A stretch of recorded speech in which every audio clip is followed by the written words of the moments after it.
नगर में एक धनी व्यापारी रहता था। उसका नाम था डेविड। डेविड की दो बेटियां थीं। डेविड की बड़ी बेटी का नाम एडलिना और छोटी बेटी का नाम कैरीना था। कैरीना बहुत ही सुंदर थी, जिस वजह से एडलिना उससे बहुत जलती थी। डेविड के जीवन में सब बहुत अच्छे से चल रहा था। एक दिन रॉबिन उसके घर आया। उसको देखते ही डेविड ने कहा, अरे रॉबिन, क्या हो गया? तू इतना परेशान क्यों है? मालिक, गजब हो गया, हमारे सारे जहाज डूब गए। ऐसा कैसे हो सकता है? मालिक, सब बर्बाद हो गया। अब हम क्या करेंगे? तू परेशान मत हो, घर जा, हम कुछ ना कुछ जरूर करेंगे। डेविड रॉबिन को तो ये कहकर भेज देता है, लेकिन वो खुद बहुत परेशान हो जाता है कि वो अपना गुजारा कैसे करेगा। ऐसे ही करते करते कई दिन बीत गए और डेविड का बचा हुआ सारा पैसा खत्म हो गया। पैसा खत्म होने की वजह से उन्हें अपना घर भी छोड़ना पड़ा और वो लोग आम लोगों की तरह जीवन जीने को मजबूर हो गए। एक दिन एडलिना घर में घुसते हुए उसे चोट लग जाती है। मर गई। इस घर के तो दरवाजे भी इतने छोटे हैं कि बिना झुके तो कोई अंदर ही नहीं जा सकता। क्या हुआ एडलिना? क्या हुआ? आप तो रहने ही दो, आपकी वजह से ही हमें ये दिन देखना पड़ रहा है। मुझे माफ कर दो, मैं तुम लोगों के लिए कुछ नहीं कर पा रहा हूँ।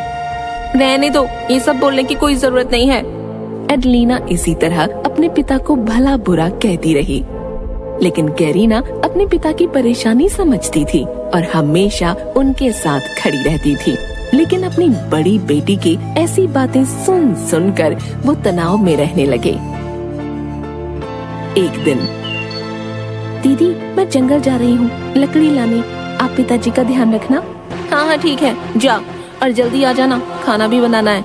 हाँ दीदी, ठीक है। इतना कहकर कैरीना जंगल की तरफ जाने लगी। थोड़ी ही देर में वो जंगल पहुँच गई और लकड़ियाँ काटना शुरू कर दिया। लकड़ियाँ काटते काटते कैरीना को शाम हो गई। कैरीना जैसे ही लकड़ियाँ उठाकर घर के लिए निकलने ही वाली थी कि तभी बहुत तेज बारिश होने लगी। वो बारिश से बचने के लिए एक पेड़ के नीचे खड़ी हो गई और बारिश रुकने का इंतजार करने लगी, लेकिन बारिश बंद नहीं हुई। वो इधर उधर देखने लगी और मन ही मन सोचने लगी, ये बारिश को भी ना अभी होना था। अब मैं घर कैसे जाऊंगी? अब तो रात भी हो गई है, अब तो घर जाना भी खतरे से खाली नहीं। वो इधर उधर देखने लगी, तभी उसे थोड़ी दूर पर रोशनी जलती हुई दिखाई दी। कैरीना बिना देरी किए उस तरफ जाने लगी और थोड़ी ही देर में वहाँ पहुँच गई और देखती है कि उसके सामने एक सुंदर महल है। वो उस महल की खूबसूरती को देखती ही रह गई। वो महल के अंदर जाती है और कहती है, कोई है क्या यहाँ? उसने बहुत आवाज लगाई, लेकिन कोई नहीं दिखा। महल के अंदर पहुंचकर उसने फिर से आवाज लगाई, लेकिन कोई नहीं आया। कैरीना पूरे महल को देखने लगी। कैरीना अपने घर से सुबह से निकली हुई थी, इसलिए उसे भूख लग रही थी। वो जैसे ही आगे बढ़ी तो उसने देखा कि एक टेबल लजीज खानों से सजी हुई है। वो खाने को देखकर बहुत खुश हो गई और खाना खाने लगी। खाना खाने के बाद उसे नींद आने लगी। वो सीढ़ियों से महल के कक्ष में गई और जाकर नरम बिस्तर पर सो गई। अगले दिन जब वो उठी तो उसने देखा कि उसके पास कपड़े रखे हैं। वो नहाकर उन कपड़ों को पहनकर नीचे आ गई तो देखा टेबल पर नाश्ता रखा है। उसने नाश्ता किया और खुशी खुशी वहाँ से जाने लगी। तभी उसने गुलाबों का बगीचा देखा। अरे वाह, कितने सुंदर गुलाब हैं। चलो एक गुलाब ले लेती हूँ। उसने गुलाब तोड़ने के लिए जैसे ही हाथ आगे बढ़ाया, उसे एक डरावनी हंसी सुनाई पड़ी।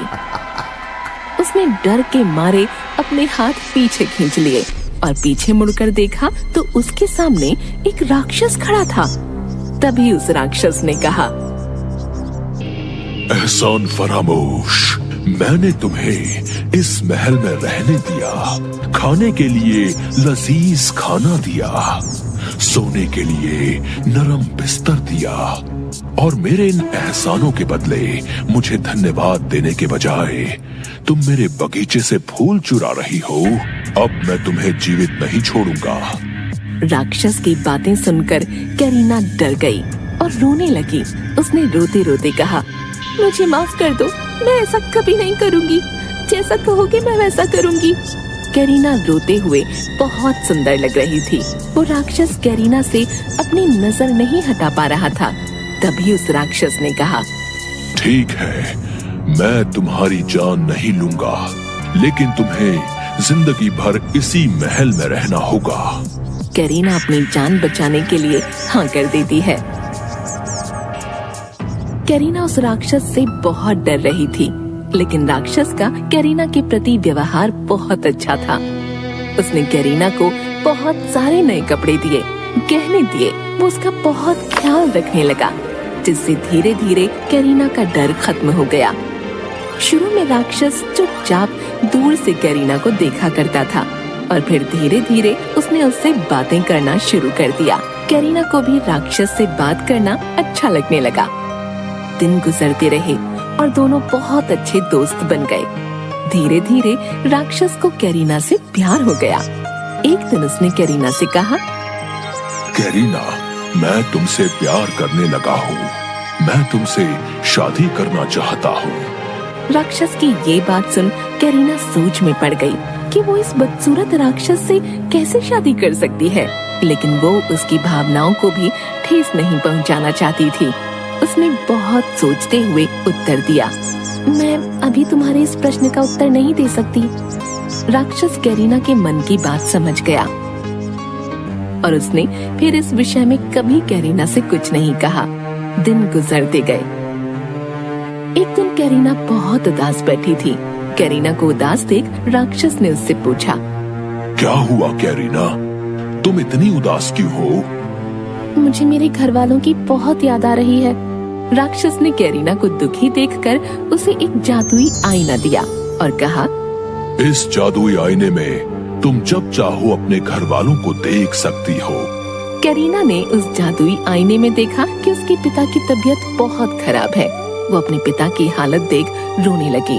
उसने राक्षस से कहा, मुझे मेरे पिताजी से मिलना है, मुझे जाने दो ना, मैं वापस आ जाऊंगी। राक्षस करीना की आंसू देखकर पिघल गया और उसने करीना से कहा, ठीक है, मैं तुम्हें जाने दूंगा, लेकिन एक शर्त पर।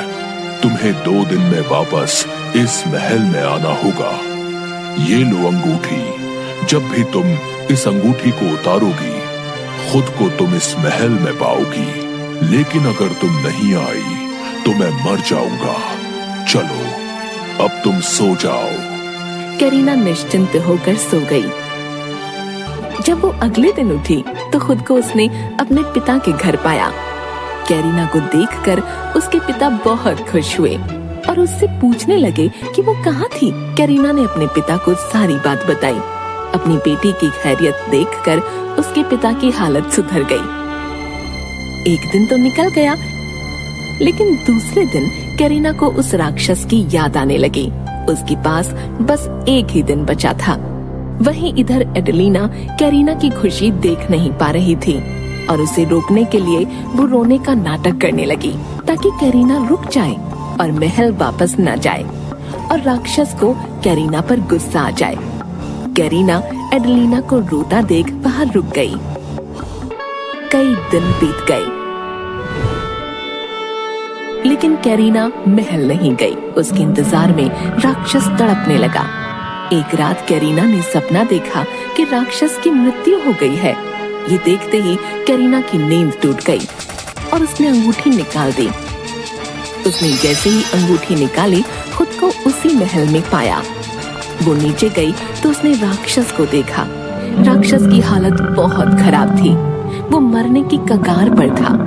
उसकी ऐसी हालत देख करीना ने कहा, मुझे माफ कर दो, मेरी वजह से तुम्हारी ये हालत हुई। मैंने कहा था ना कि अगर तुम नहीं आई तो मैं मर जाऊंगा। ऐसा मत कहो, मुझे छोड़कर मत जाओ। मैं तुम्हारे बिना नहीं रह पाऊंगी। मैं तुमसे बहुत प्यार करती हूँ। करीना ने जैसे ही ये कहा, एक चमत्कार हुआ। वो राक्षस एक सुंदर राजकुमार में परिवर्तित हो गया। ये देखकर कैरीना ने कहा, कौन हो तुम? मैं वही हूँ जिससे तुम प्रेम करती हो। मुझे एक जादूगरनी ने श्राप दिया था, जिस वजह से मैं राक्षस बन गया था। और ये श्राप तभी टूटता जब कोई मेरी बदसूरती के बाद भी मुझसे सच्चा प्यार करता। आज तुम्हारे सच्चे प्यार के कारण ये श्राप टूटा है। कैरीना उसे देखकर बहुत खुश हुई और दोनों ने शादी कर ली और खुशी खुशी रहने लगे।